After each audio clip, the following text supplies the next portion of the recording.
We're live. We are. Ladies and gentlemen, we Hey, are everybody. live. Let me send out this link to a few people. I think I just got notified. God damn it, Indie Volt's live right now while we're on the air. Those fuckers, they always seem to come on whenever we're on. Oh, sorry. This is a breakfast show. Excuse my language, please. I'm sorry. It's after 10. It's only 9:16. Oh, sorry about that. That's fine. I will try to watch my language in the future, especially on the morning show. We have let's see here. Yeah, introduce yourself, Sniffles. I am Varian Grant, publisher of Last Call Comics, co-founder of Last Call Comics. Gotta make sure I put that co in there. It is very important. Gonna make Trico a co-founder also. Yeah. Your wife. Yeah. What was it? Actually, believe it or not, yeah, she's the co-founder of Last Call Comics, and there you go. Boy, she won't let me forget it. You know what that means? Business cards. That's what that means. Business. Yeah. On my business card, on my Last Call business card, it says co-founder. Yeah.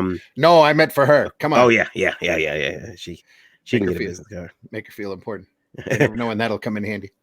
I have as well as founder of IndieVolt.com.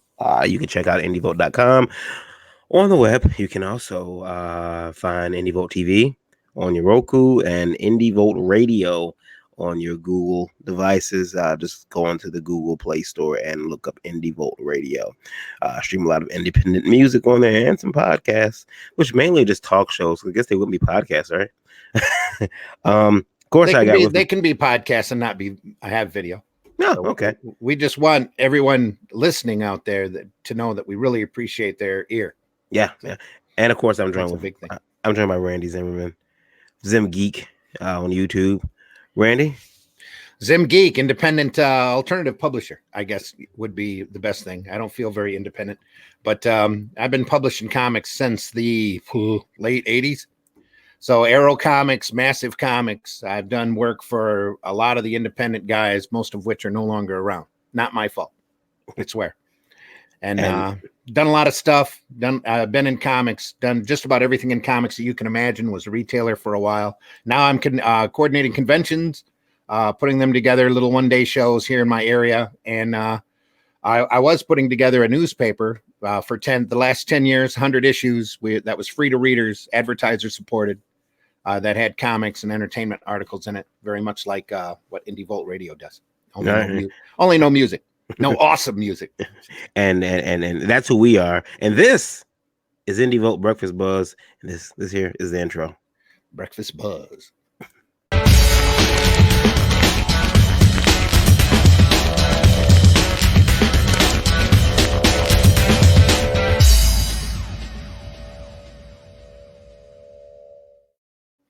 You got somebody to do animation? I'll draw you up a bee.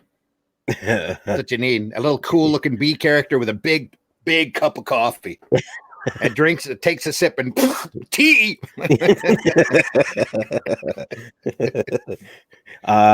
We have not the founder. Trico Lutkins is in the house. In the house. He should be on the air. Yeah. He's at work right now. He's day job. Thanks for listening, Trico. And Randy? Yeah. Guess what we have? I gotta pay some bills. I gotta get a sponsorship. I got a sponsorship out the way. Get it going. You know, it's total. It's a total joke, but okay. Breakfast Buzz brought to you by Snap. Supplemental Nutrition Assistant Program. More than 1 million creative types, artists, writers, and Lord knows colorists work for exposure and little else. Unfortunately, exposure is much like Bitcoin and rarely accepted outside of God's helping hands. Thusly, they rely on Snap and EBT to provide them with warm, hearty meals at their humble yet cozy dinner tables. If you are one of said creative types, then you too can apply for Snap EBT at benefits.gov. EBT, it's more than food stamps, it's benefits. Want to welcome them on as our new sponsor? Yeah. Should get an official commercial recorded. Yeah. We'll get it. There we go. And now a word from our sponsor. Yeah. Yeah, that started because a friend, me and a friend were talking about that, and we're wondering like how many artists are going out with, and unfortunately have to have those type of cards because there's just this whole hey work for free mentality now. It's not It just started artists. again. Yeah. Yeah, Yeah. yeah. It's not I just mean, artists, but colorists are getting it, writers are getting it. yep. Uh, it's very prevalent. Randy, a few things Sure. happened. Starting yesterday. Um, Gosh, now It's the not our big fault. It's not our fault. no, it's not. We had nothing to do with it. Um, Though start eventually. yesterday afternoon. Started seeing some footage.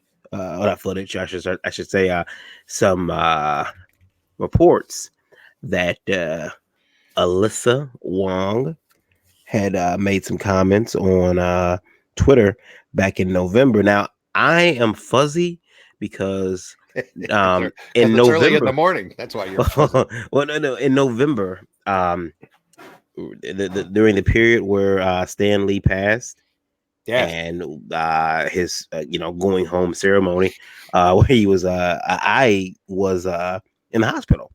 I was in the hospital for 10 days. I think the second or third day I was in the hospital, uh, he had passed, and then by the time I had got out of the hospital, most of the memorial services were over.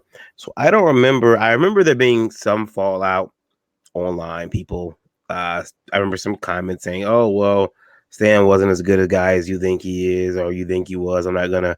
I remember someone saying, "I'm not going to um, be sad for a guy who did X, Y, and Z." A lot of it was anti-Stan sentiment. Well, there wasn't a lot out there. It's just that it really stood out Mhm, because, like Stan or not, or argue over if you read the history about how much credit Stan took over top of the creators and the graphic people, you really felt that a major milestone in comics was passing. mhm, That was the whole key thing, and to me especially, a lot of that anti-Stan sentiment, a lot of the tweets in that were pointed out to me became very embedded in my memory. right. And the tweet that came up attributed to Wong, I almost remember word for word. Mhm, And I could be wrong, or it could have been somebody else's tweet, but I think it's a wonderful example of Disney/Marvel marketing and damage control, that all of a sudden that tweet never really existed and is fake news, and all of these guys, these haters out there, are all running the Twitter out there, that they're the message and attributing it to her, and here she comes, and mhm. um Marvel's already damaged. I don't know if Marvel can be saved at this point. All right, and right. and I'm sorry to say that, because these icons have been, the iconic, these icons have been around since the early 60s, and they ought to be revered, and they ought to be honored, and the people working on them especially ought to be honored and revered, because these guys just did it to put food on their table. They didn't do it for the billion-dollar movies that have come around now. Kirby was quoted as saying that would eventually happen. He knew that could happen, but Stan was always out there running the foot traffic. He was the front man. He was the carnival barker. Hey, true believers. He's the guy with the soapbox, and he's Yeah. the guy that was he was the spoke, he was the axle to the spokes of the Marvel wheel. And that alone should give him some respect and some reverence. Yeah. Also, granted, the guy was 98 when he passed. God bless him. Let's all live a long life like that. Yeah. But and he had 98 years. You go back 100 years and take a look at where everybody's mindset was. And the sentiment back then. Stan was incredibly progressive for his day, and it's sad to think that people can't honor and understand and respect that. I would say there's a whole generation, especially around my age, that got some very progressive views off of reading a lot of Marvel comics, and the fact that they went out there and were They pressed diversity. They were the first ones with a black superhero. They were, that there's so many milestones. It's not even worth listing. First LGBT character. First, there's so many firsts in comics that are attributed to Marvel when it comes to inclusiveness and diversity. That these people need to be honored and revered and put in context for what they did. Right. And putting out a F Stan Lee tweet, it should be the ultimate embarrassment and should be the ultimate millstone that keeps anybody from getting work in the mainstream business. Right. In my opinion. And if that really was her tweet, and I don't remember names.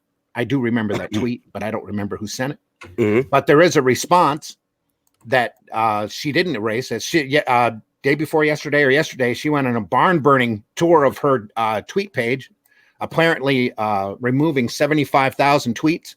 So she must have been pretty prolific, because damn, I think I've only got a couple hundred tweets up there myself, and practically none of them are my opinions. Yeah. But all of a sudden, boom, her Twitter account is cleansed, all except for the responses, which there was one reply that people are asking her to explain. That basically agrees with the sentiment in that tweet. Yes, F Stan Lee, blah blah blah, racist.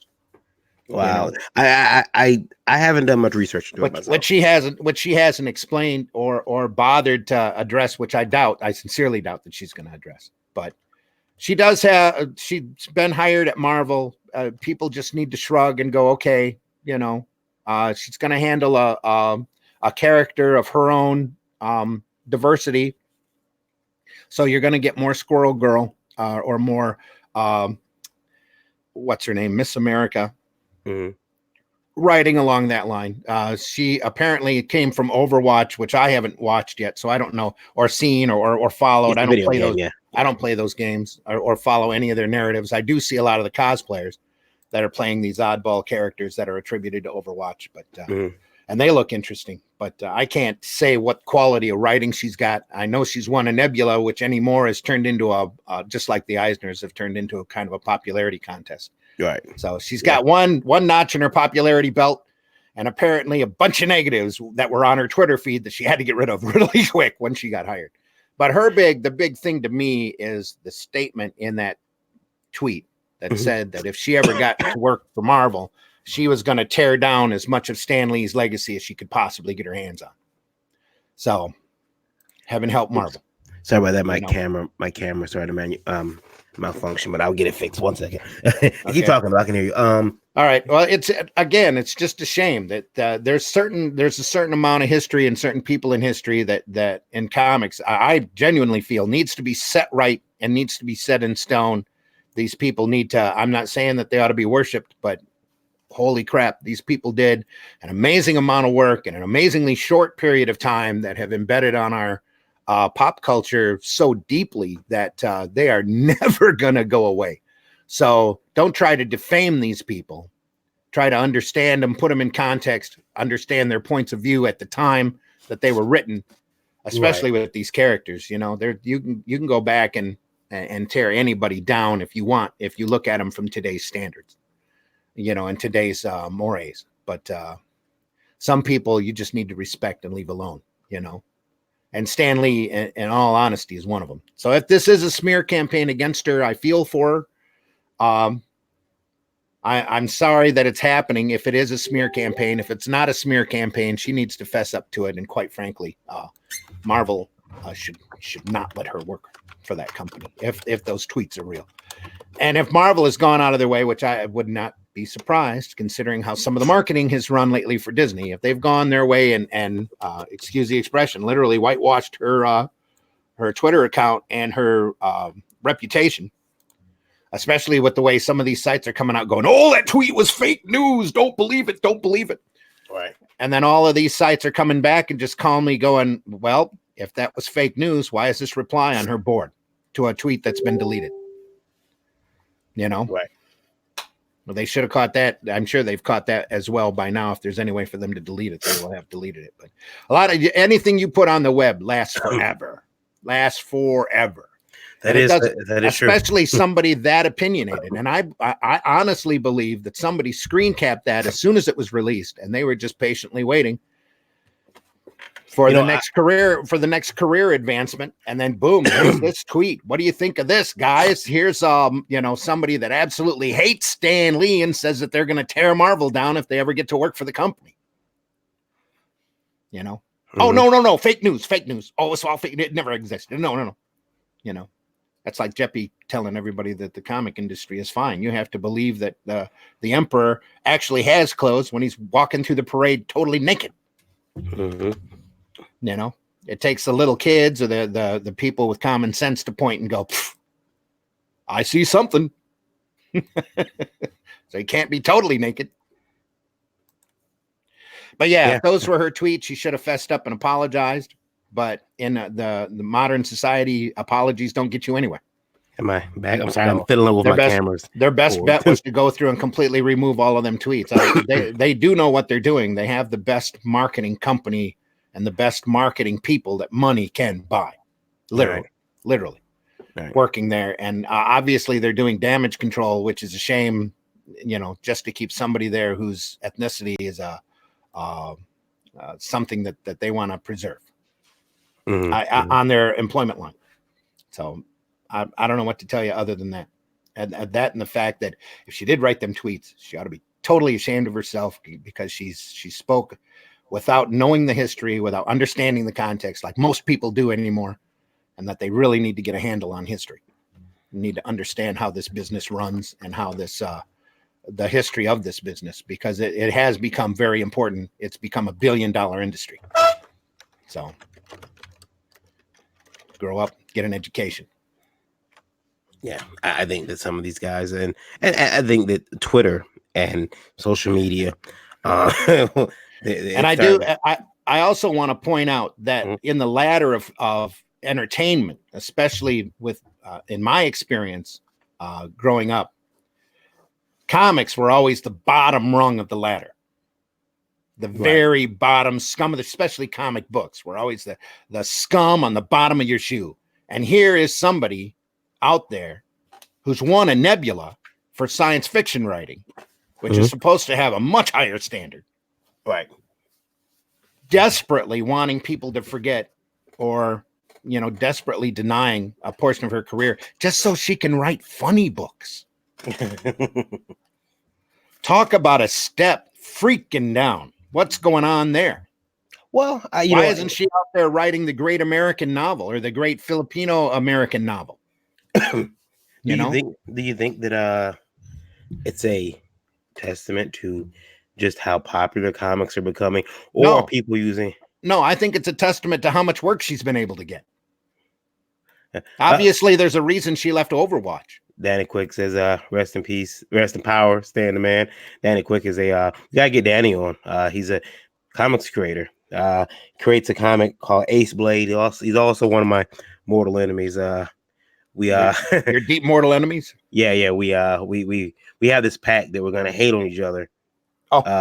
Until one of us makes it.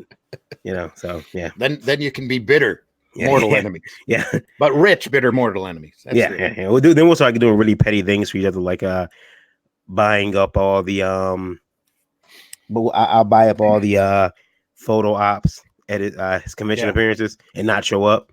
I gotta buy them all. Or just send somebody. One person. It's all me. I bought them all. Trico says she probably never read comics before and probably still doesn't. She doesn't know who Stan Lee was. That's my point. She's probably doing it for a paycheck. And the fact she says she's doing it for representation, which is cool. It's all right, but you better know the product before you do it. And knowing the product and not knowing Stan's contribution to it, you don't know the product. Yeah. And look at all that stuff that Stan approved over the years, because when Stan was in power, he had total control. And I mean, because the people above him, his uncle Martin Goodman, and the other people in charge, they didn't care how the funny books were done. They just wanted them done. They wanted them to make money, which they don't care about anymore. But they wanted them done, and they wanted them. They wanted them as uncontroversial as possible. And Stan was constantly pressing that line. He broke the comic code, or he helped to break the comic code in regards to drug use. There's so much stuff. Like I said, you could literally, and there have been already, the books done about Stan's contribution to the art form, and it wouldn't be where it is today if it wasn't for Stan. And that deserves a lot of respect, a lot more than what that tweet had. Dave Brown is in the chat. Nice to see you, Dave. Good morning to you. Yeah, we were talking about the Alyssa Wong news that broke yesterday, whether or not she's being set up or she did write those tweets. And I don't think this is a story that's going to go away anytime soon. This may dog her. From the vitriol of that tweet, there's a trail. There's a trail. Yeah. And they'll go back and people like, that some of these idiot haters out there will go back and they will dig. Yeah. And they'll find it. They better have buried that really quick and really fast, which they probably did. Because like I said, Marvel and Disney marketing is the very best that money can buy. So they're all in damage. They were damage control yesterday. And you see it on Bleeding Fool, or not Bleeding Fool, but Bleeding Tool. And they've got big fake written across it. There's something wrong. There's something wrong. Yeah. So it's not somebody's being told to say something. Yeah, people are going to keep digging. If she did make those comments, then yes, she deserves to be. There'll be a tape. There'll be a tape somewhere. There'll be a video somewhere where she's saying it. That's off of Twitter or whatever. They'll find it. They'll find it. Yeah. And if she didn't say it, then she sure better prove it by some good comics. Yeah. Yeah. There is more news. We know that DC has a new president. But we need Lewis up here for that. Yeah. Lewis has got some experience with Jonah. Yeah, so. Yeah. I don't. I don't. I didn't get into the chats during that period. Yeah, we and of course this is all mainstream comics news, but sorry, it's okay. The bit of the rumor that I heard from a friend of mine who I don't think I could say their name, because if I do, I'll be outing them. But they work for a large, popular convention promoter, and they were telling me that. And you do a lot of conventions. Oh yeah. Wife wants me to cut back, but and depending on how things go the rest of this year, we just might cut back a little bit. Not because things are going bad, just because we're just on the road quite a bit. But I would be in Tampa this weekend, but we decided to do that one. With Eric. Eric's going to Tampa. Yeah. But he works for a large convention promoter, and he was telling me that the larger publishers, kind of back in the early or mid 2000s, went to this convention promoter and said, "Look, we're coming to your convention. We're paying upwards of 10 to 15 grand to be here, and we're not seeing our investment return." And so they pulled out of all those conventions. Now that's genuinely a shame if that's their mind think, that's why they stopped doing conventions all over the country, because they're not making any return on the majority of their investments now when they're printing these comics. Well, he told me that the idea had been passed in 2015. Hey, why don't we help these help these independent companies kind of grow so that they'll stay loyal to us because we've helped them grow. They'll stay loyal to us. And not just that, the second part of it was, hey, once we do that, let's sign these companies to exclusivity deals. Deals where so okay, the bane of the industry. Go ahead. You can only appear at our branded shows. Now you can go to Flint Comics Con because you're an independent. We don't count. Right. We're just a one day. We're rinky dink. Right. But rinky dink show. under this, you could still go to. Still can't get them though. I guess you could. I guess you could go to Motor City. Not saying that Motor City's small, but he's not a big monolithic corporation. You see what I'm saying? He's not like he doesn't go from state to state to state. Yeah. Okay. Gotcha. So you could do that show, but as far as signing on with other companies that go state to state, you could not do that. Your contract would be with them for X amount of years. Do you think that hurts the indie industry at all if that were to become the norm? No, I don't know. I think any exclusivity hurts your promotion because you're pigeonholing your availability. But for that, I don't know. It all depends on how hard they promote them and how much money they make. Can you make a living off of it, son? That's the big question. Right. If they're making a killing at these shows and they promise never to do say if the promoter is in New York, Atlanta, all the big cities, and they promise never to do a convention in those big cities except for their show, that might be okay. But they're hindering their availability. You know what I'm saying? They're the potential for finding a new audience, because the bigger the show, the larger the admission price, the more expensive it is to attend, and the fewer smaller people, the more poverty, middle class, lower middle class don't go. I know a lot of people that don't do Motor City because it's just too expensive. For example, and if somebody was tied only into Motor City, they're missing, I would say a good 60% of their potential audience. Yeah, I don't know. They need to get out there and be seen. That's the especially an independent guy needs to be out there and be seen. Yeah. Well, the idea was shot down. And it was shot down because the thought was, well, the indie guys will never.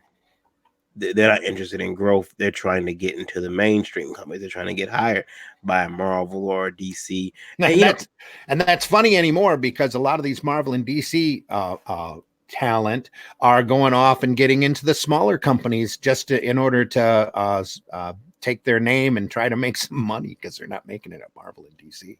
Yeah, because a lot of their royalty programs don't kick in until 40,000 books, and you look at those numbers.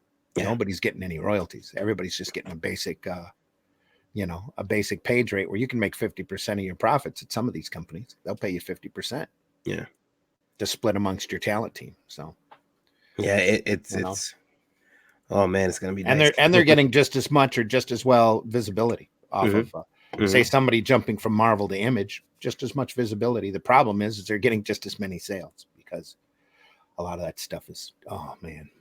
I was at a comic shop yesterday and I didn't buy. I bought a bunch of old coverless comics. That's what I ended up buying, because none of that stuff looked good to me. I have a question for you, Randy.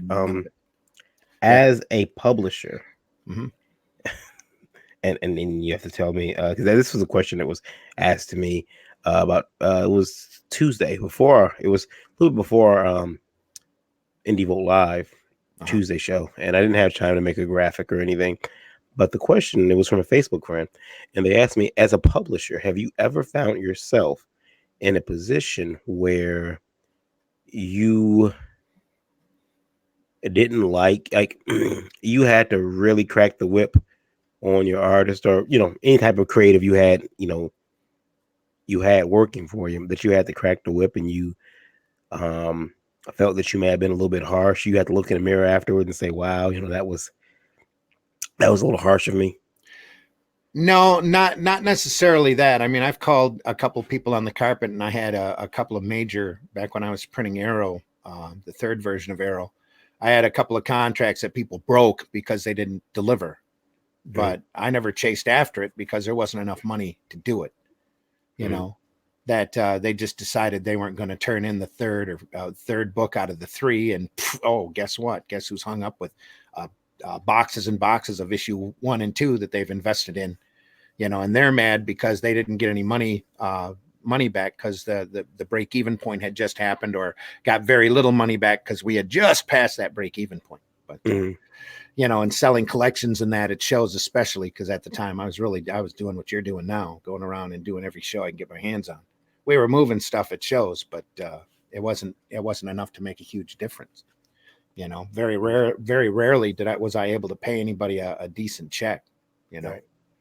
But there were a couple of times I had to tell folks, and it cost me a lot, that I had picked up a book that we promoted, we paid for advertising for, that we dealt with Diamond, which was such a hassle to try to get the thing even in the solicitation books to start with, and then the numbers come in so low that I'm going to take a hard hit to print it, because back then you didn't have print on demand that much. And you had to print 2,000 or 3,000 copies of a book in order for it to get printed. Mm-hmm. So you had to take the bite on 3,000 copies on a book that sold maybe 500.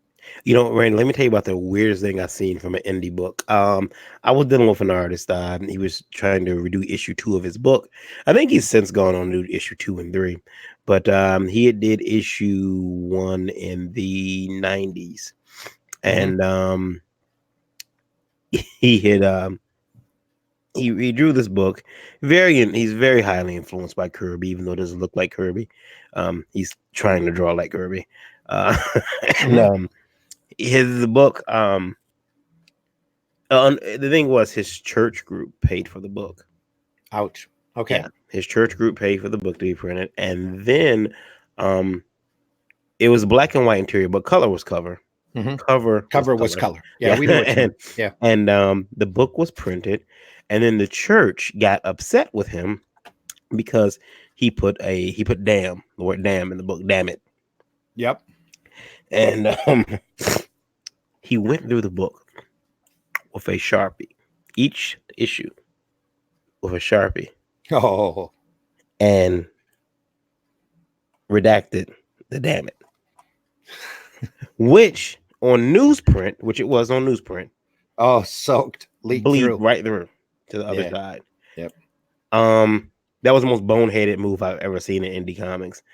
And well, getting the church group involved to start with is probably a big one, but getting the church group involved and not doing a Christian comic, is another one. Because if I were to get a church group like that involved, it sure better be, promotional for them, or somebody's going to get mad. He did this other thing because I think they printed through Quebecer, but he did this other thing. The other book he printed, the wrap was coming up.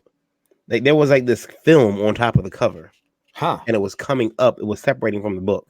Okay. Yeah. The image was still there, but it was like the clear. And I've never seen that before or since on any books. No, they had a clear plastic polyurethane coating put on it in order to protect it from fading. Is what it was. There was a whole slew, and here's a printing story that'll curl your hair. Back when I don't remember who printed the first version of From Hell. From Hell, the Alan Moore collection. Back when they were printing the whole collection, I think it was Tundra, but I don't know. I'm probably wrong. But they had Prinny Press and Litho here in Windsor print the first collection. And Prinny went through and put a polyurethane coating on the outside of the cover that was imperfect, very much like what you're saying there. And it cracked and it peeled and it looked absolutely ugly. By the time it got to the distributor, they had to send them all back as defective. So my copy of From Hell was given to me from Tim Prinny, and it has one of those defective covers on it. And he's like, "You want a copy of From Hell? We've only got like 3,000 of them sitting here."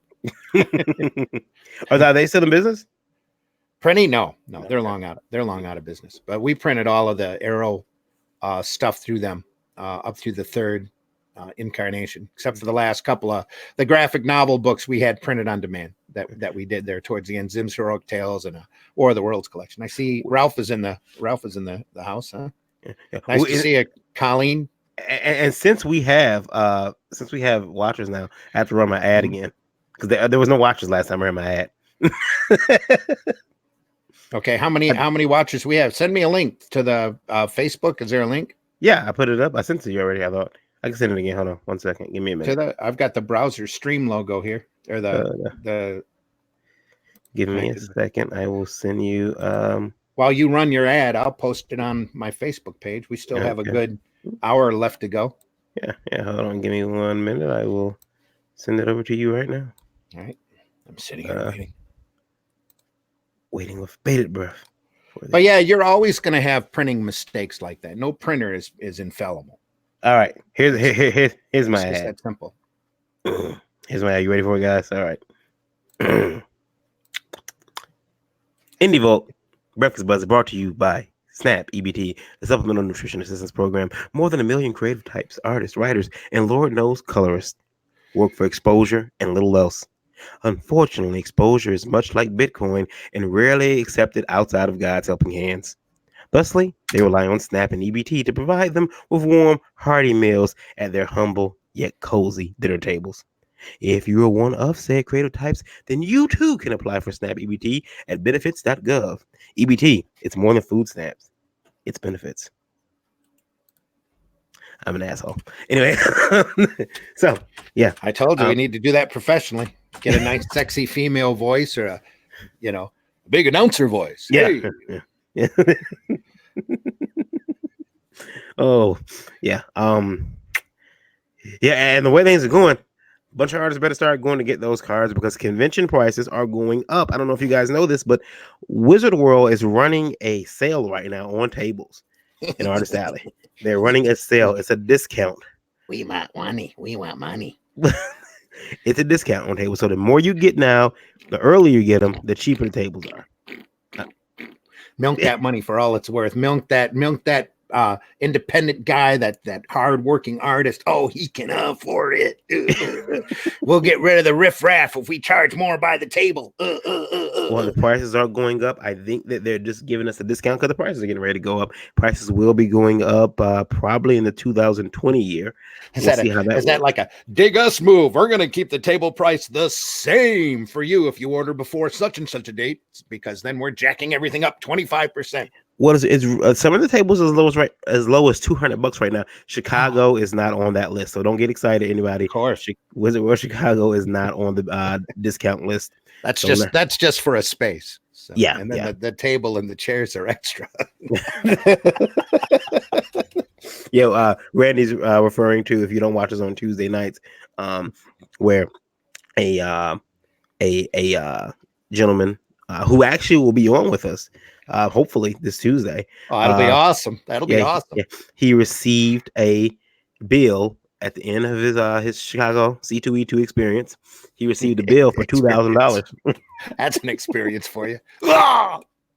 He received a bill for $2,000 for tables and chairs in his space. He wasn't an Artist Alley though. He had a I guess vendor space, a booth space or whatever, but it's all he could get because he's an independent publisher.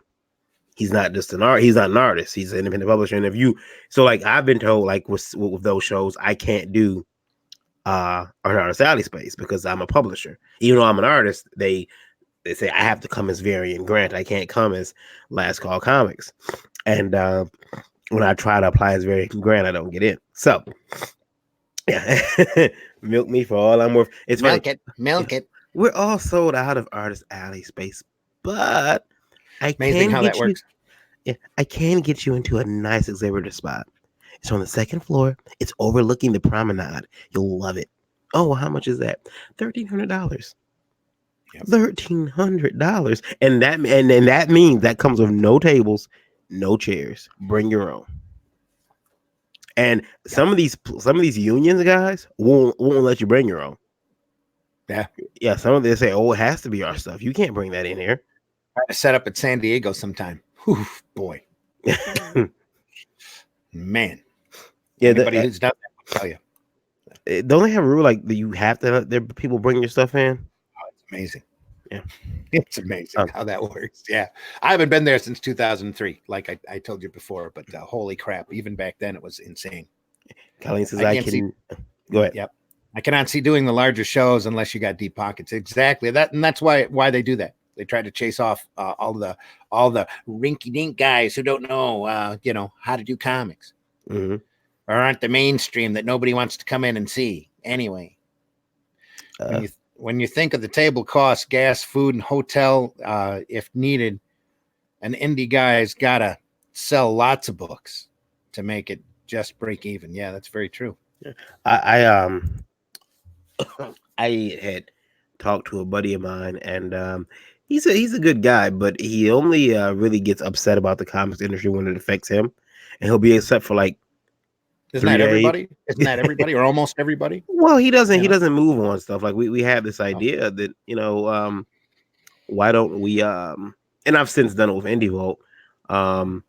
Why don't we try to talk to some hotels and get like a deeper discount if possible? If you can, hotels will give you a nice discount if you can promise you're gonna fill the rooms up. right. And like, well, why don't we try to get all the artists in one particular hotel? And so what I've done is I've actually talked to some hotels as IndieVolt, and talked to two of them, a La Quinta and a customer service. I think I talked to customer service at oh gosh, is it Days Inn? I believe it was Days Inn, but they had said they would be open to us running specials where if you could use a coupon and you could get a discount. Artists can get discounted rooms, and creatives, not just artists, but people who create indie comics. That the thing is, though, they would have to be on our mailing list, and I'll probably start that up sometime in September. I know it's after the convention year, but I'm kind of at the I can't do anything until they give me those codes to use. But I think it would help me. It knocks probably about $20-$30 off of a room. When I first started doing conventions, my wife's grandparents worked at a hotel, and a well-known hotel, and we would actually use their employee discount for up to 2 rooms, and we would get discounted rooms, $30 a night. Wow. Cool. Yeah. I mean, these were suites, and this is a well-known, nice hotel chain. Wow. And It's not as nice as the room that I texted you the other day. Yeah. Oh yeah. We we'd stay in suites. No more. Sometimes right across the street from the convention, if not just a walk away. Quick like 3-minute walk. And when they both left that hotel, we were like, oh man, we got to pay full price now. Yeah. This sucks. But yeah. Says that every little bit helps. It does, especially when you're doing indie comics. I mean, you're going in most of those conventions in the hole anyway. So you have to be a guerrilla when it comes to that, and it's all guerrilla marketing. It's all guerrilla spending. Yeah, find your group of friends. Every penny you can pinch is a penny in profit. Mm-hmm. Or a penny in break even. So, find a group of friends you can eat with. Yeah. Start to love pizza. Who doesn't love pizza? Sometimes people are like, oh man, I don't eat pizza. Pizza is it's gross. It's gluten filled. I can't eat it. No. That is a good point. That's when go for the cornmeal. Go for the cornmeal. Yeah. Anyway, that's probably gluten too. I don't know. Yeah, I'm not sure. We have to ask Ted. I don't think Ted's in here, but Ted has a gluten allergy, so he has to be very careful. Oh, does he? I'm really sorry to hear that. Yeah, he has a gluten allergy. He has to be extremely careful what he eats. So he's a baked chicken guy, pretty much. No beer, no nothing, no fun. Wow, no beer. Yeah, and I remember a lot of us Aero guys clamming in one room, just to save a few bucks. Yeah. You know what? I stayed in rooms with other artists, then I got married. And you take your wife to shows, that kind of cuts that out. Yeah, it's like we've had a couple other people room with us, but it's not like a whole group of people now. Yeah, those are some of my most memorable shows, when we all just gathered into a car and like drove out to Chicago or whatever, 4 or 5 of us. Just did a big parade. Tried to keep the convention from happening. Somebody would always run into a problem here or there. Yeah. Yep. Dave the Supreme says, how do you feel about sharing tables at cons? Randy, I'll let you go first. How do you feel about that? I need elbow room.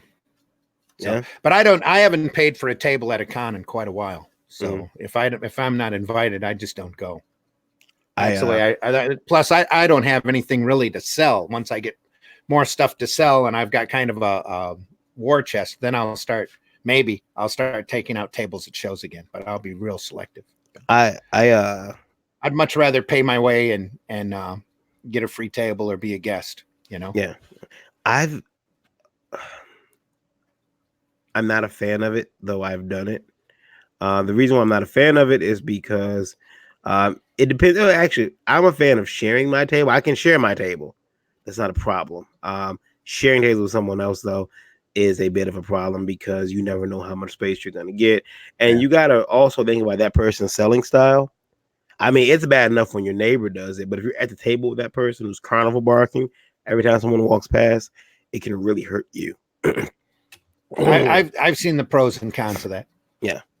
I've had I did a show one time where we moved thousands of copies of Flint Comics because Jen would just grab anybody that walked by and put a copy in their hands. We moved a lot of product then, but we weren't trying to sell anybody anything. So I felt that was, more than cool. But I've had other people do it at tables next to me that I just wanted to shoot. Yeah. Like, dude, not only are you making an ass of yourself, but you're keeping people away from the aisle. Yeah. I mean, you need to just slow your roll. Yeah. Everybody's walking past. Hey, check my book out. Check my book. I move. I have to.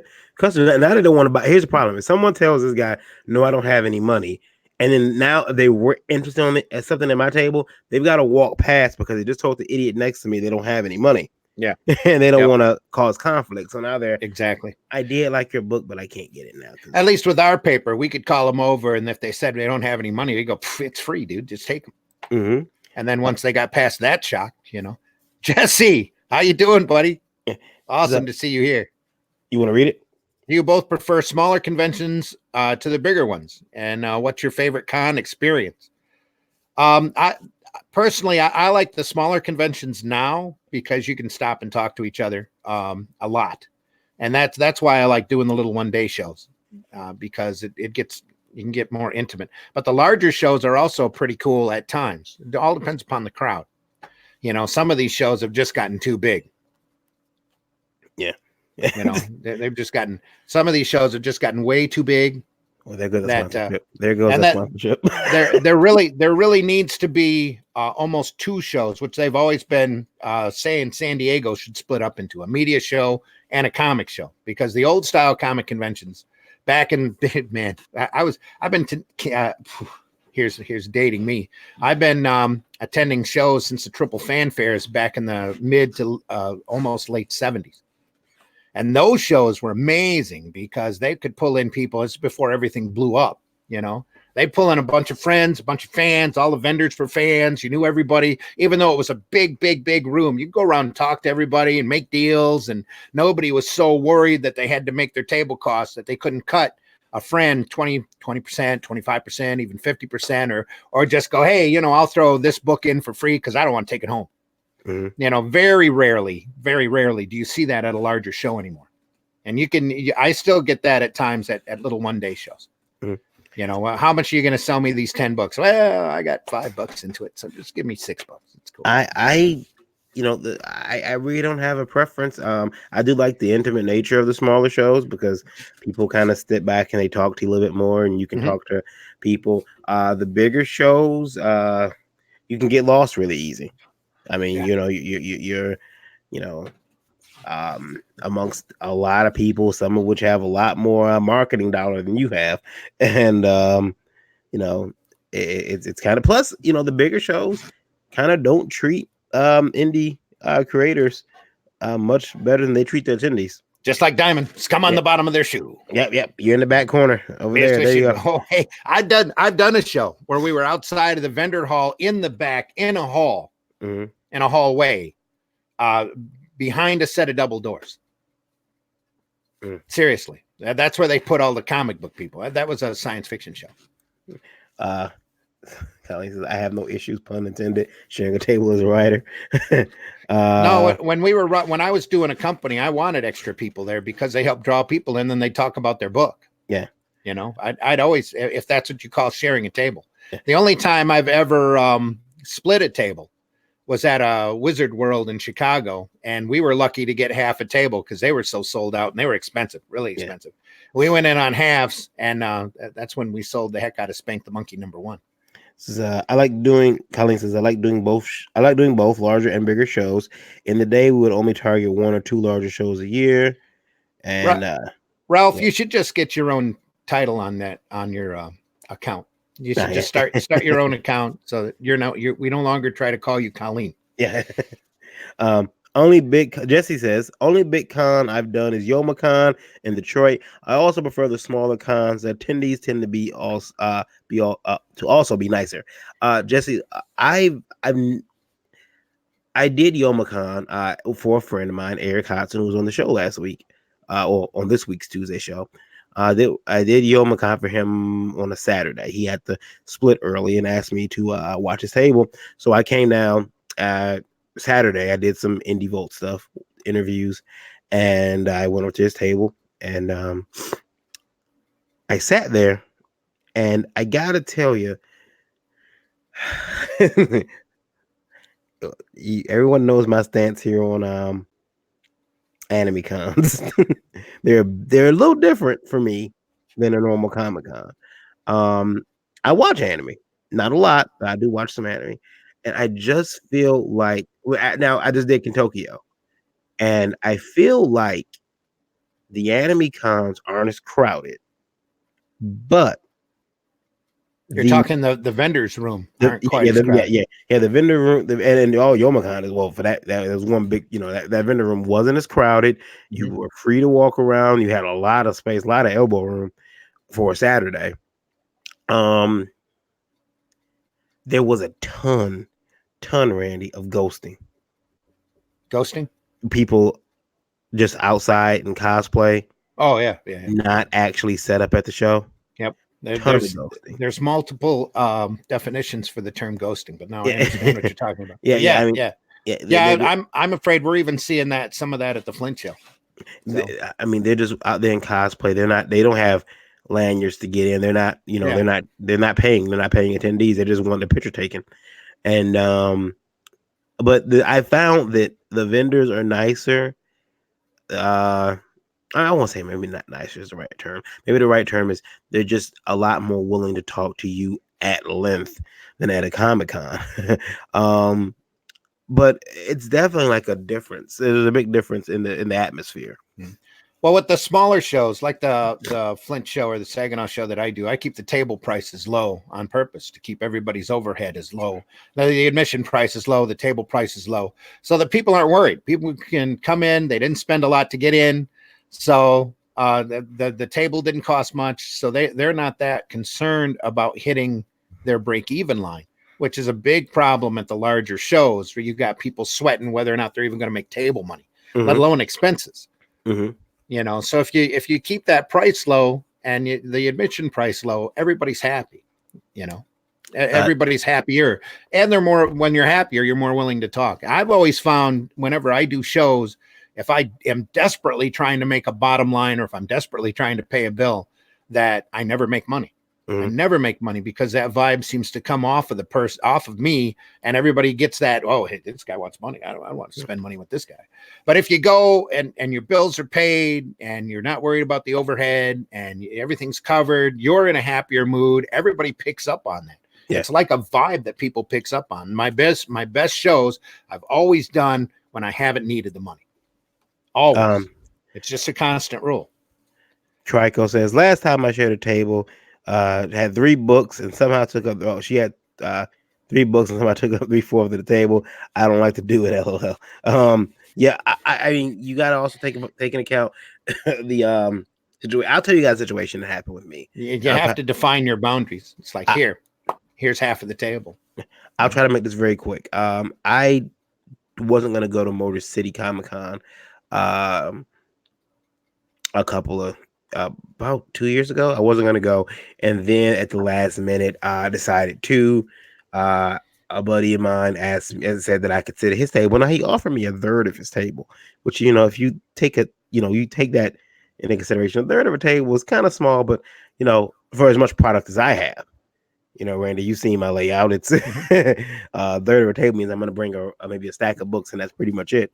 You want product? We got product. Yeah, go ahead. And what happened was the young lady next to us, who I know, and I'm drawing a blank on her, Kelly. Kellyanne, I think that's her name. She moved her table, and she allowed me to take her table. She had a corner booth, and she, Varian, do you want my table? Sure, I'll take it. So I was happy to move. I'm right where I was, right next to where I was supposed to be, but so I moved out, and I had an incident the day before where I was I got into a bit of a dust up. No, it wasn't a fight, but verbal dust up. Yeah, verbal tussle. Yeah, with a guy who called me the magic N-word. Well, when he did that, there's a big confusion over the show, and what I found, they ended up kicking the guy out, but there was a Varian, you really weren't supposed to be at the show. Well, I wasn't supposed, maybe I wasn't supposed to be at that table, but I always thought the rule was that if a table opens up next to you, most promoters want you to fill that table up. They don't want to have empty tables. I see their point that I wasn't supposed to be at that table, but that's fine. But since then, that convention and others have started a rule that says that there's no sharing tables. So I mean, I guess you can come and bring your buddy, but for you guys to go on the same bill, for lack of a better term, they can't say Varian Grant, Randy Zimmerman. They don't like that. So at the table have to say Randy Zimmerman or Varian Grant because they don't like table sharing. And I get why. I guess too, how do you kick out one person? You have to kick the whole table out. So if I go over and say something or I do something that's against policy, Randy doesn't have to suffer. But in that case, it's also a way for them to make. Let's talk. I mean, from a business standpoint, it's also a way for them to make more money. No table sharing means, all these conventions are getting tight, man. Yeah. So tight. That takes away 3/4 of the fun and that relaxed mood. Again, like I said, they're getting the same way as like I was saying about running a table. Whenever they're all worried about always making that money and getting their bottom line, they get cold and then they get tightwadish and nobody has any fun. And if you can't make these shows fun, nobody's going to come unless they absolutely have to have an autograph by somebody. Mm-hmm. That's it. That's the only time you'll ever see them. And Jesse, yeah, I mean, I wouldn't. Anime cons, yeah, Jesse, they're friendlier. You say about the anime cons, yeah, they are. They seem to be a little bit more friendly, a little bit more. There wouldn't be any anime cons if it wasn't for Marvel and DC. Yeah, I do. Go in there and dig that up. There are some of them that seemed like they're a bit. They seem like a bit of a money grab, though, to me. Like every con is. Yeah, especially once people figure out how much money there is to be made at these shows, then it becomes a cash grab. If anything gets to me sometimes about anime cons, sometimes it's the fans that can be a bit overbearing. Yeah, some of the fans, it might be the problem because you got a lot of people like they're play acting, running through the convention center. Yep. I in Tokyo Con, I got damn near ran over by Spider-Man running like a ninja, arms back, head forward. Spider, in his Iron Spider suit, damn near ran me over. And imitating their favorite anime. Yeah, sometimes guys, you gotta remember you're an actual person and to stop doing it. I mean, I know it's fun, but. And again, this goes back into the history and the context of these shows. Both of these shows, comic book shows, really come back from the 70s, 80s, misogynistic, mostly male, mostly the so-called incels or the geek and nerd guys that sit in their basement, and collect comics, maybe play video games. Anime is mostly younger audience, more predominantly a female audience, much more predominantly an immature audience. And, if it wasn't for Marvel and DC not catering to that audience for decades, not only catering to that older comic book audience, if they had been catering to a younger audience this whole time, anime would definitely not be in the position that it is now. Mm-hmm. You would see a lot less. You'd see Japanese comics looked at as the same way as Italian comics or English comics. And there are some amazing comics coming out of Italy and coming out of England that we never see. We're lucky. There's a couple of comic companies out there that'll reprint the stuff. Dark Horse tried doing Italian stuff a while back. And there's a Epicenter Comics out on the West Coast that print some of the Italian comics.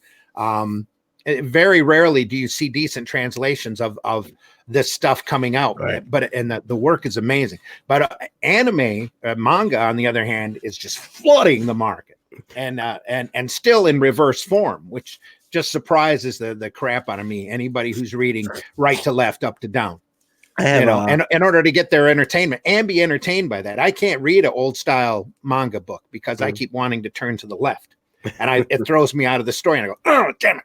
And then I have to turn the other page and keep rolling. But the younger kids today that are used to it, that have been trained by it, just go through, real easy. I have a couple books like that, manga books that read from the left. When they first brought Japanese comics over here, when they were adapting Lone Wolf and Cub, it's like that. The early stuff, which escapes my there's some Lum adaptions that are like that, and even still some companies will do that. They'll go left to right, up to down in American English, but Japanese artists really don't like that. They'd rather be seen right to left, up to down. I think that's cost them a lot in their sales. Thank goodness they're doing that, because I think it's kept a lot of people from getting into manga. So, and it's cost them a good portion of sales. I think they would be exploding right now, and that the mainstream would be even more hurting if they had bothered to tell the Japanese artists, this is the way it is here in the States, left to right, up to down, and have flopped a bunch of that stuff, especially the continuing stuff. Yeah. I know with the Snowpiercer book, in fact, there was a documentary on it. Some of those guys did not know that their book had been reprinted in places. And I remember something, there's a section of the documentary they were talking, he said, I never even licensed it to be printed, in this country. Did they go through they must have gone through an agency or something. No, it was a straight bootleg. Wow. It was a straight bootleg that someone had found. Someone took the book too. Yeah. Yeah. Translated it over to whatever, I forget which language it was, and released it. And hey, here we got this title. And I mean, it had a company logo on there and everything, and probably made a couple thousand.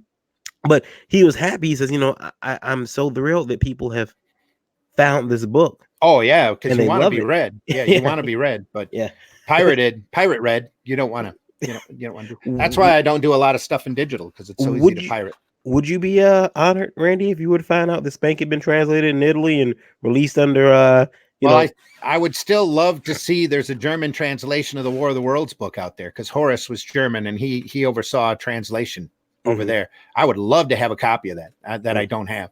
But yeah, if suddenly Spank were to show up somewhere else, I'd be tracking the publisher down, asking for where's my royalty check. Or if I had an agent, or I'd be hiring some sort of lawyer over in that country to chase after my royalty and give him half. And say, hey, you want to do this? Make it a big amount, because you're getting half. Speaking of royalties, speaking of legal, Lori, who wrote to us last week, is interested in coming on the show. So yeah, we're gonna try to get her on. Trico says, Varen, you weren't supposed to be at the show. Well, people aren't supposed to be racist either. And you weren't supposed to be at what show? That was after the whole thing with me and the gentleman at Motor City took place, where I was called the N-word. And I was told, well, you weren't supposed to be at the show, Varian. And Trico's answer was, well, people aren't supposed to be racist either. Yeah. Dave says he has tons of manga books like that. That are right to left. Yeah. Or left to right. Yeah, I've got a few left to right books. I don't have very many right to left books. Gabriel says anime took off in the 90s in the US. So you have a mix of the teens and kids that grew up on. That's why the anime crowd is younger than the comic crowd, which goes back decades. And again, the direct market kicks in the 80s, chases off the potential younger and female audience, and they have to find something somewhere. So they end up finding, anime fits that bill. Or a lot of the anime does. Not every anime is, but a lot of the bigger properties over there wouldn't be as big as they are today if Marvel and DC had bothered to try to cater to that audience with the direct market. Jesse Bird says, I can read both ways. Not a huge issue to me. There's still a few mangas I'd still read out. I just enjoy a good comic, whether it's from the States or not. I hear you. there's some odd, like I said, there's some awesome stuff out there. If you're not reading some of the English, I discovered 2000 AD back in the 70s. Some of those properties are incredible, and they don't ever get over here to the States very much, or when they do, it's like Sal Q Productions goes through and squishes the artwork and colors it really bad, and it's just kind of an embarrassment to have to sit there and read it. But the ingenuity behind those products are just, someday they'll do a Robo Hunter movie or a Rogue Trooper movie, or especially a Strontium Dog film. Man, I wish they would do an animated Strontium Dog and keep to Square's style. That is just phenomenal stuff. Even, and when it does, it like Valerian is a good example. The Valerian property is real solid, real enjoyable movie. Maybe not so much. Dylan Dog's the same way. Dylan Dog's been coming out over in Italy for decades and is a huge iconic character. And over here, Brandon Routh was Dylan Dog. There's a Dylan Dog movie that's watchable. It's enjoyable, but it didn't get nearly the traction that it deserved. Yeah. Gabriel says, I think the fans were a big drive for companies to keep manga in the original format. It's also why you have some words left untranslated.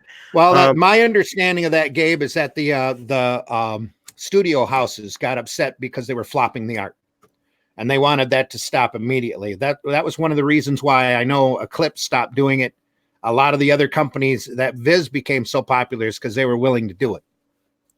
So, and Studio Proteus was going out there and doing translations and keeping the artwork pristine. That's how, in my understanding, that's how anime grew. But I'm not nearly as much of an expert on it as you are. So, I wonder if those, if only American comic companies would listen to their fans. Nowadays, it just gets worse and worse because they think they know what everybody wants, and they don't. You get more people in there from the outside, the normies, as they want to be called, which I kind of resent, coming in going, oh yeah, they need this, or here's how I can write comics. I'll just have them sitting around eating pizza all day, that kind of stuff. It's just an embarrassment. That's all. And then they don't bother to read the old stuff and realize why the old stuff is classic. Yeah. Especially before the direct market. There's some ungodly, amazing stuff out there.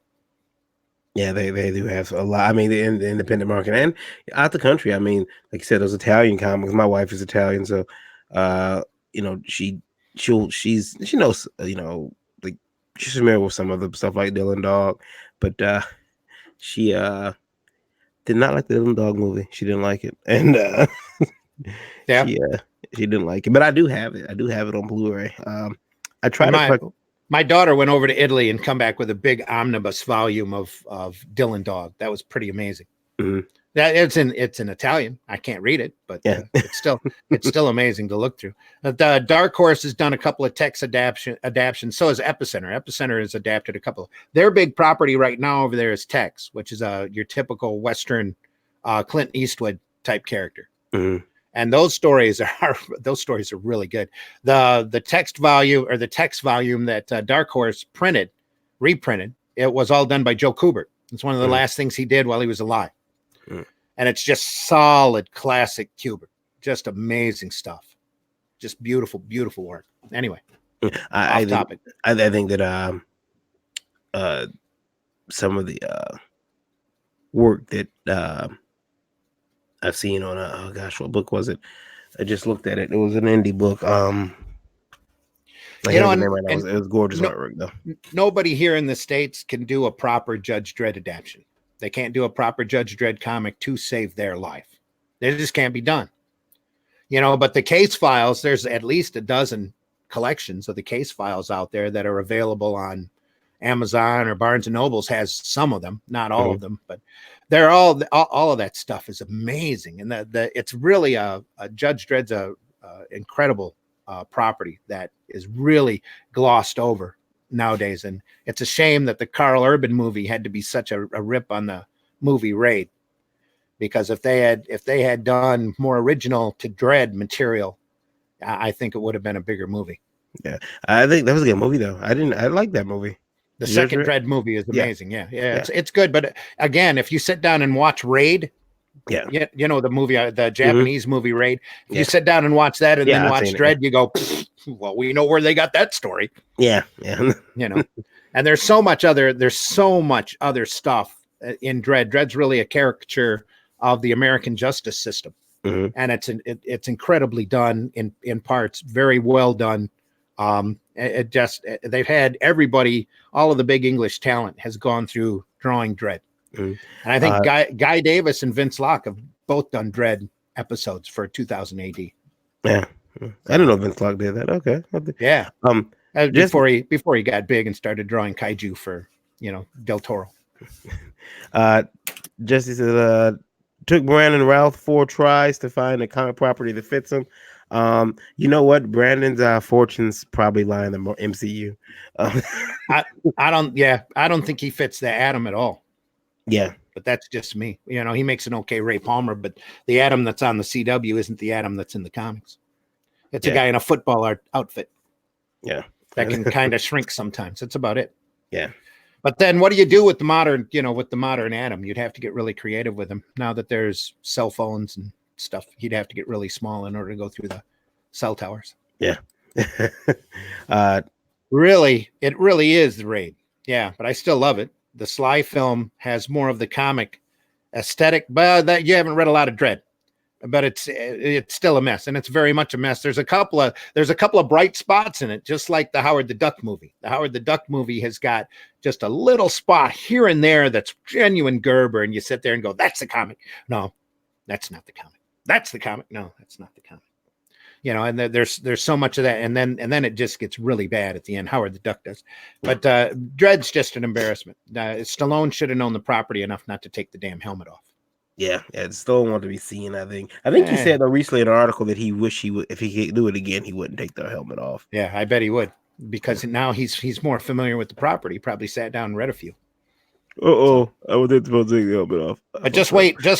Rogue Trooper, Robo Hunter, Strontium Dog, Robo Busters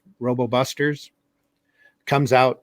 Nemesis, even Flesh. Flesh they need to do desperately bad. Flesh is about the future. There's a meat shortage, and they figure out if they go back in time and harvest the dinosaurs and ship the meat up the time stream, that they could feed the overpopulation of the world.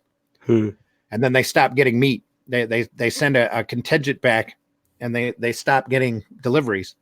And so they end up getting a hold of a Snake Plissken type guy from Escape from New York. And they send him back to figure out what the problem is. And he goes back and finds out that the dinosaurs are sentient. and that there's a leader, and that they kind of overran the complex. It's a really good film, real hardcore action. Or somebody wants to do a nice variation on Jurassic Park. There you go. Just incredible. That's pretty cool. Yeah. A lot of those properties are like that, though. Real hot, very creative, and you never see them here. Jesse Bird says, true. He's a great value Iron Man and related to Ant-Man in the CW. Yeah. Well, Randy, I think we're out of time for today. Oh, we're at 10:30. Oh, we got another half an hour. Oh, okay. I'm thinking. Okay, hold on. I gotta go check on something. But I have my monkey set. Okay, all right, you're good. All right, I didn't know that. For some reason, I guess my time is off. Go ahead. I gotta make this an hour and a half. That's okay. No, I gotta go run do something. I'll be right back. All right. Well, let me go over to the chat and chat with the chat for a minute. Yeah. They're still posting some stuff. Send us a question. Send us a statement. You're all there. That's awesome. We got 7 people watching, so load us up. I'll be right back. Let's talk. What do we want to talk about? Don't let me go on and keep babbling. So, looking forward to the CW this year. That ought to be kind of interesting with all of the Crisis stuff that they've got crossing over, especially on the Arrow side. It could be pretty interesting if he's jumping from world to world, like I think they're going to do with the Monitor, trying to keep things from happening and running into the Anti-Monitor and the Psycho Pirate. Looks like Flash is going to be just Godspeed at least for the first half. They're probably going to split it up. Yeah. It looks good. Looks like it could be fun.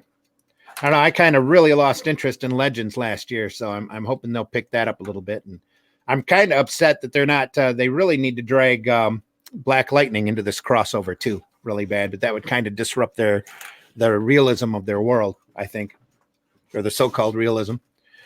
Not looking forward to Batwoman nearly as much. Kind of hoping they get Constantine off the ground as soon as possible. Split him off from Legends. They might end up stopping Legends just to do Constantine, and if they do, that'll be a shame. But they need to do. There's so much more that they could be doing with Legends that they're just sitting on and not doing. So many other characters that they could be bringing in. So many other time periods they should be going to. And that they need to be bumping around with Sergeant Rock and Jonah Hex and Silent Knight and all of these great old DC characters throughout history that they just don't seem to do. Even Anthro would be interesting. Have them go back to caveman days and bump into Anthro, or into the future and bump into Commandy. I think that would be interesting.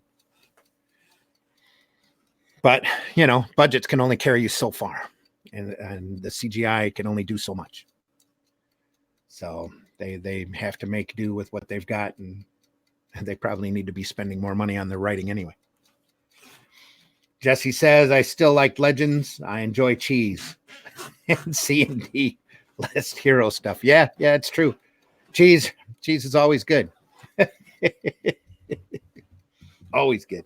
So it's kind of, I kind of understand Arrow going away, but, and Amel wanting to go on and do other stuff. I hope that they keep they said that some of the other cast is going to spread around to the other CG or CW series. So we'll see what happens with that. But there's so much more that CW could be doing. It just seems now that they're trying to do a type. Oh, we need to do a black show. We need to do a gay show. Maybe they'll do a supernatural show, that kind of thing. Flash is still my fave. I like the season with Nora. Yeah, that was good. I like Nora. I liked her from the start when they first introduced her. I thought she was good. And I kind of knew that that's the way it was going to end up happening, because of the main DC timeline, they end up having kids, and that's a payoff that they haven't done yet. When Barry comes out of the Speed Force, one of the first things while he's scribbling on the wall a couple seasons ago, he turns to Iris and says, we're going to need more diapers. I'm back. And that ties back into them eventually having the Thunder Twins. Barry finding out they're not going to have Nora. They're going to have a boy and a girl. Or at least that's the way it goes in the books. Whether they do that, is a whole nother matter. I have a question for you. Supergirl's been really irritating, but and now she's getting pants, which is like no. So much for the girl. I have a question for you, Randy. Yeah.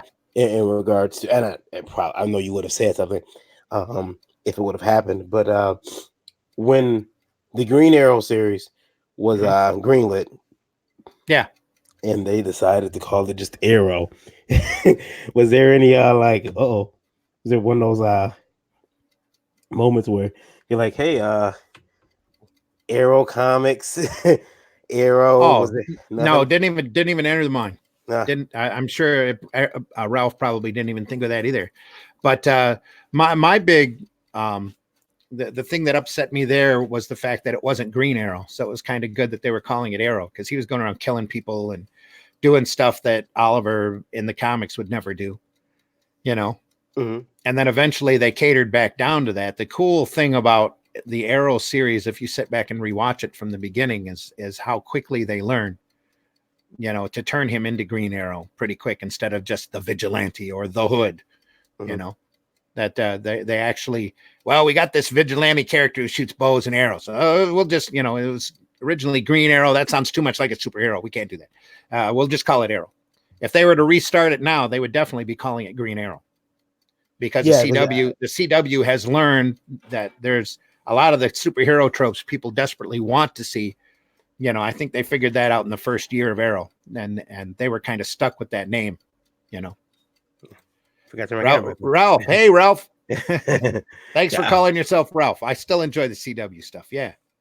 I think that they tend to forget that. I think that they were a bit ashamed of what they had, the properties they had, and so they want to. It was Hey, Dee Dee, how you doing, Laren? Nice of you to join. That's my sister from Florida. Laren Jackson there. Okay. The Thunder. Good to see you, Dee Dee. The Thunder Twins would be fun. That means there's more than 7 watching, I'll bet, unless somebody dropped out. It could be. It could be. I've learned not to too much trust the counter, Yeah. Because sometimes the stream box tells me a different number than what the counter does up there. And Yeah, we get offline, and then when they post it, all of a sudden there's 20 more people that have been listening. yeah. Well, I think those are overnight listens or But people. we're glad everybody's here, though. Oh yeah. It's always great to have people listening. You're not talking to yourself. Well, there's a lot of that. A lot of that superhero stigma has been chased off. There was so much anti-superhero stuff in Hollywood until Avengers 1 broke $1 billion, and it's like, superheroes. Maybe we should do superheroes. Yeah. So and everybody wants one. Yeah, and now everybody has to have one. All these streaming services are all doing superheroes. Yeah. Some of them not very well. Some of them incredibly well. Yeah. Man, that HBO series just looks like a disaster. Oh, The Watchmen? Yeah, it looks like a bit of depression, like The Leftovers.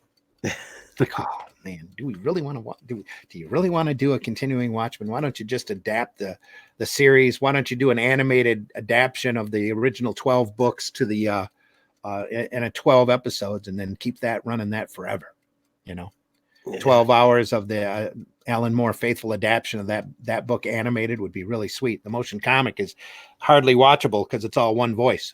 Yeah. But they need they can even take that and revoice cast it and put it out again. I have to admit something and be guilty pleasure. You've never read Watchmen? Oh no, I read Watchmen. No. I read Watchmen. I told Dan Merritt from Green Brain Comics years ago that I had, this is back when I was in my early 20s, that I had never read Watchmen.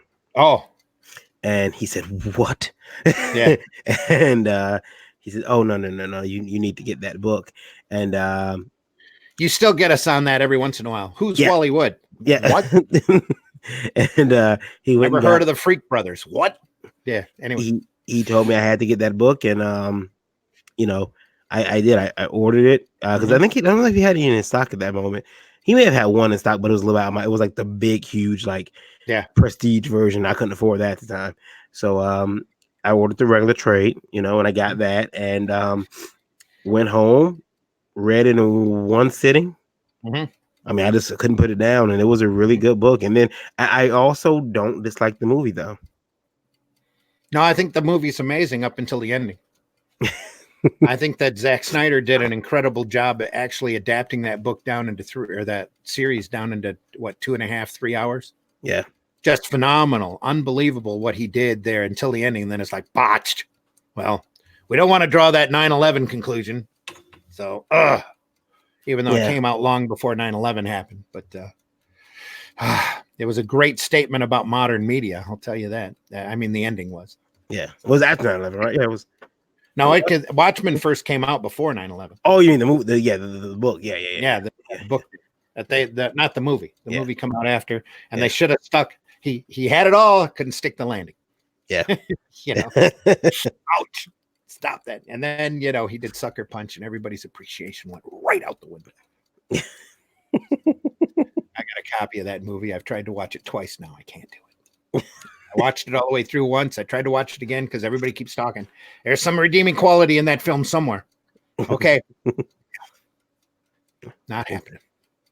It's it's a decent movie. It's not the best. Zach, it's pure Zack Snyder, and it's like, dude, you might not want to be doing comics. Or at least superheroes. Holy crap, dude. Yeah. Sometimes everyone's purity needs to be, we all have our guilty pleasures. Well, when people say, "Oh, that book is likes and dislikes," that book is pure Varian Grant. You should probably get it filtered. It needs a filter because there's a lot of stuff though that you remember with that air of nostalgia. You go back. I thought Blade 3 was good until I rewatched it. I thought Superman 2 was good until I rewatched it. And it's like, man, this is really bad. This movie is really crap. I remember going to the theater and going, yeah, this is awesome. I always felt that they tried a little too hard to make Ollie Batman flavored. Yeah, that's because at the time they couldn't touch Batman. Now they can get their hands all over him if they want, and they don't do it. I'm still hoping that Crisis will have a Gotham crossover. I think that would be cool to see. Yeah, really cool. True, they have embraced the superheroes. They have, because they figured out that's where the money is. There's money there in their fandom. You'd think after seeing Spider-Verse that they would be more animated adaptations for a few more of those properties. Animation, animation is a slow moving ship. When you plan an animated event, it takes them years. It took them years to do Into the Spider-Verse. And it's amazing the quality that they did. All the different types of animations that's there, the story that's solid, everything on that movie clicks. You're going to see a lot more animation in the near future. But the cool thing with Spider-Verse is that all of a sudden people are accepting of a multiverse. And you're going to see both the MCU and the CW, especially the CW this year. It's going to, with Crisis, that's going to be amazing because they are going to go in every universe that they can get contracts for. Because the DC executives apparently have said, "Hey, do what you want. Your TV, go, make it a gem." And so all of a sudden they're going like this and signing, here's Tom Welling signed up and Burt Ward is signed up and Linda Carter signed up. They're going back through every DC incarnation. A lot of them they probably haven't even announced yet. And they're going to start jumping worlds and going into all of these different TV shows or into modern updates on all of these TV shows. I'm sure Linda Carter's going to be there. She's going to be Wonder Woman, but I sincerely doubt she's going to get into that outfit, even though she still could probably fit it really well. Oh, yeah. You know what I'm saying? It's just times have changed. Yeah. Trico Legends I still like because they treat every season. That's exactly why though. That's every season it's their last. All the things that shows do when it's their last season, Legends has done. It's really fun. Yeah, that's very true. That's very true. But that's because they don't know if they're ever coming back next year. Plus Legends has a giant Furby fight a demon. What else can you see that? LOL. Yeah, that was a huge portion of their budget too, man. And they're still hoping they can sell that Furby plush. And I don't know why they don't have it sticking out there a lot more often. So Blade 3 is awful. The first two are still enjoyable from Jesse Bird. Yeah, did I say Blade 2? I meant Blade 3. Yeah, we talked about Blade. Yeah, I thought Blade 3 was cool when I saw it at the theater. I go back and watch it now, and it's like seeing Superman 2. It's like, oh, man, I thought this movie was good. Holy crap, this movie sucks. I hate to sit down and watch Wolverine Origins right now because I didn't like the movie when it first came out. I'm probably really going to hate it when I see it again. Wolverine Origins was embarrassment. Yeah, everybody has those embarrassing mistakes, except for Feige. And what's really messed about Wolverine Origins is that a friend of mine brought me to my office at the time. Brought me the bootleg. He says you have to watch this. I'm like, I don't want to see it. I don't want to see this. Just watch it. Come on, let's watch this. I've already seen it. You need to watch it. And so the special effects weren't finished in the bootleg. So I watched the film, and I'm like, this is a bootleg. Special effects aren't there. Who knows what else has been cut out? It's I'm still gonna go see the movie. So the movie opens, I'm excited, and I'm sitting there watching it, and I'm thinking, oh my god, the effects don't look finished. And now on top of that, it's like they said, oh well, the movie already leaked on bootleg. Don't even worry about finishing the effects. Just there's a part in there where Wolverine's in the bathroom and he pops his adamantium claws for the first time, and it looks ridiculous. It looks like it looks like early Super Nintendo graphics. It's been a long time since I've seen that movie. Like I said, if I watch it again, I'm sure I'm going to be, pretty embarrassed. These big cartoony claws pop out. I fully expected the claws to be sentient. I thought they were going to grow eyes and they were all going to talk and have individual personalities. Like, hey, Wolverine, I'm, Hey, buddy, how you doing? Hey, buddy, hey, buddy, I'm a claw. Hey, buddy. Yeah, it was really bad. And seeing a movie in theaters, it was okay. The Wolverine was much better, and then Logan is obviously a really good film. But we have become so spoiled when it comes to quality of superhero movies anymore. Yeah, because I remember geeking out really bad when the first X-Men movie, when Wolverine popped his claws for the first time. Yeah, it's like Wolverine, awesome. That is so cool. But nowadays it's like, well, are they going to do it or not? Come on. Yeah. You need to do this. If you're going to tell X story, you're going to have so-and-so in it. Where is that character? Yeah. Jesse Bird says, give me more multiverse stuff, make it fun and weird. Yeah, I mean, I think, though, the problem with the multiverse stuff is that, I mean, it can kind of become like, what was it, Fringe? That TV show? Well, I think this season on the CW shows, they're going to do it. They're gonna drag everybody, especially the first, probably the first half, or maybe some of the last half. It all depends on how they plan on settling their crisis thing. If it settles like they do in the comics, that'll be an embarrassment. But I mean, narrow everything down to one Earth. But if they bump off Supergirl, that might be interesting. Arrow's probably leaving because he's only good for the first half of the year. He's only doing half a season. And Monitor has him now, and he's probably going to drag him all to all of these other little multiverses. That's what I'm hoping will happen. Mm-hmm. Where it's like, boom, here I'm on Earth Batman, where everything's campy, and Burt Ward is grown up Robin, and here's Robin in the Justice Society Robin outfit, or in some makeshift Nightwing outfit, still fighting crime, and have them go around and hit people with the boom and the bash and the pows, come spin it up, and have Amel go, "What the hell was that?" that would be awesome. But yeah, they plan on doing a lot of. Apparently, the DC executives have just told CW to go crazy. I wonder how they're going to handle Adam West. That could be well, he passed. Batman's dead on that Earth. It's 2020 or 2019 on that particular world, and here Burt Ward is all grown up, and he might even have a couple of proteges that he's training. Who knows? I mean, there's so much inventive stuff that they can do. Literally, a what if season. What if you caught up to Linda Carter today? What if you caught up to Superman or Smallville today? Let's see. Allison Mack won't be around. No. She. But Tom Welling signed on to go. They're going into apparently a Kingdom Come type universe where Brandon Routh is going to be Superman. Where's Chloe? Oh, she got caught up in some sex cult. That wall of weird just took her mind away. She's currently Chloe's currently doing time. She's in Blackgate. Yeah. Exactly. Yeah. She became that universe's Harley Quinn. That's what happened. That might be interesting. Yeah. And if they did that, think of the freaking ratings that would go up through the roof. Just boom. Incredible. Yeah. She could do it. You never know. Yeah. This is their year, though. This is the year for CW. They're going to make such a mark, and this will probably be the CW's version of Endgame. I'm telling you, they'll try to get all of these people in so many situations as possible to cross over with one another. You think they'll kill Arrow off in this? Yeah.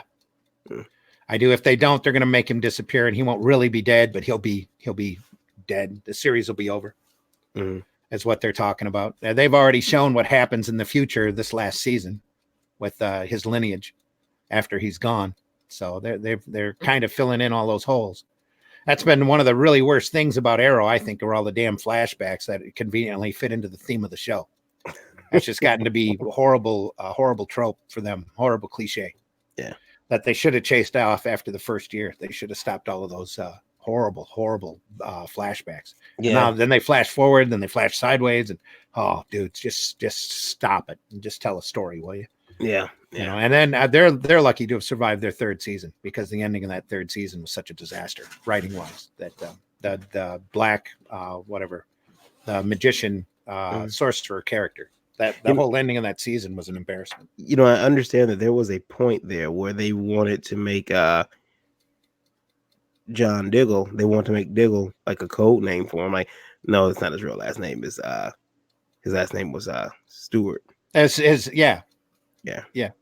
But they couldn't do it. At the time, the DC executives kept telling them no. Yeah. And now they're like, well, it's TV. You can do whatever you want. Yeah. You want to put Batman at the end of Gotham? Go ahead, do it. Yeah. What's that going to hurt? It's not going to hurt nothing. It's not. It's just, and then. Thanks to Spider-Verse, they're introducing all this multiverse. Well, Flash actually was doing some of that too, but the Spider-Verse really kicked it up. And so now you're going to see all that. They're the Doctor Strange movie. They're going to have apparently Wanda's going to go crazy and screw the multiverse really hard and bring mutants into the Marvel universe from the way they're talking. Thank God Wanda's doing it, because at the rate the MCU was going, I was pretty sure Tony was going to incidentally do it.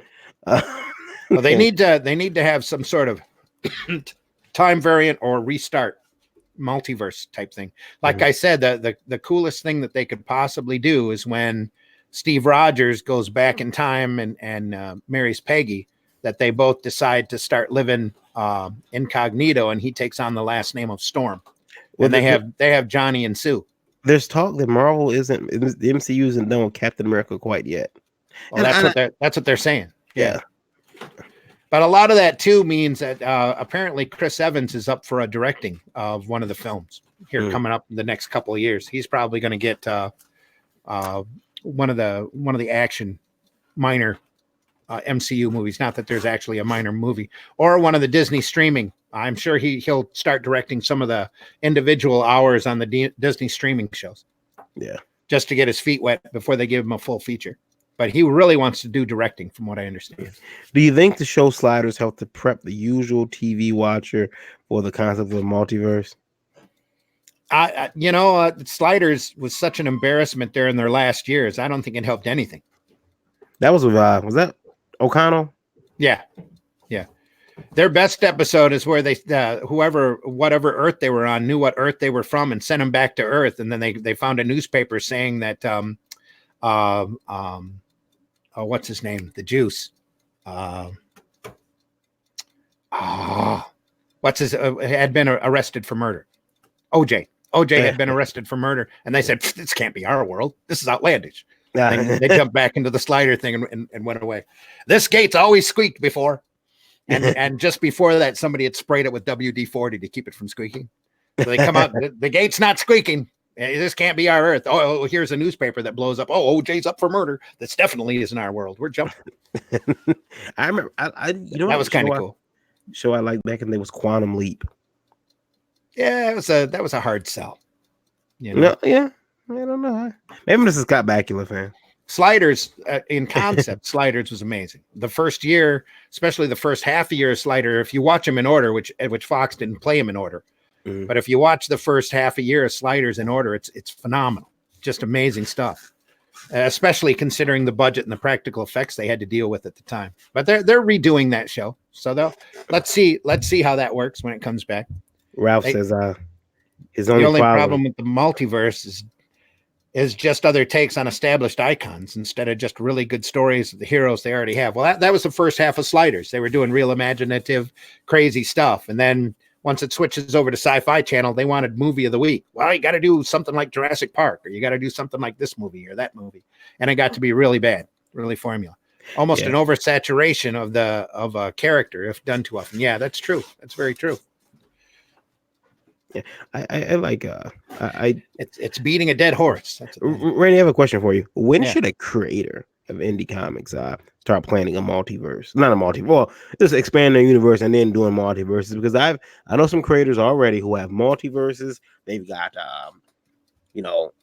like everybody has their grand epic story. Mm-hmm. It's just spans generations, multiple people, gets really crazy and wild. The independent creator, the ones that stick around at least for a long time, figure out very early on that they have to tell stories. They can't tell that grand epic and have people want to keep following it. All right. The big cosmic, I'm doing a big cosmic epic. You need to tell the story. You tell the story, and you might only be out there for an issue or 2 issues if you're lucky, 3 issues if you're extremely lucky at a time. You're still going to keep out there and trying different concepts, but tell that story. Boom, beginning, middle, and end, and be done. Give somebody something satisfying so that the next time you come back, even if that property isn't still around, they're still going to want to read you because they remember that story. They were entertained by that story. They'll pick you up a lot faster, and they want to be entertained again. So these guys who are doing, I've got my epic already. I've got my Well, I learned that really bad. The first first mainstream comic I did was Tales from the Animverse, and that was a bunch of little short stories telling a grand epic. Mm-hmm. And if I were to ever do that again, I remember that, Ralph. Remember Gary Reed doing the Dead World Realm crossover, because I lettered most of that, and Gary got to be really wordy. Yeah. Crowd over? Yeah. Anyway, crossover. Well, it was a crowd over anyway. Really, it was. But with Tales from the Aniverse, I should have started with a single character. Mhm. And in that universe, even though I had, Sue and I have probably 50 to 75 to 100 different characters, all of which could have their own story running in the Aniverse.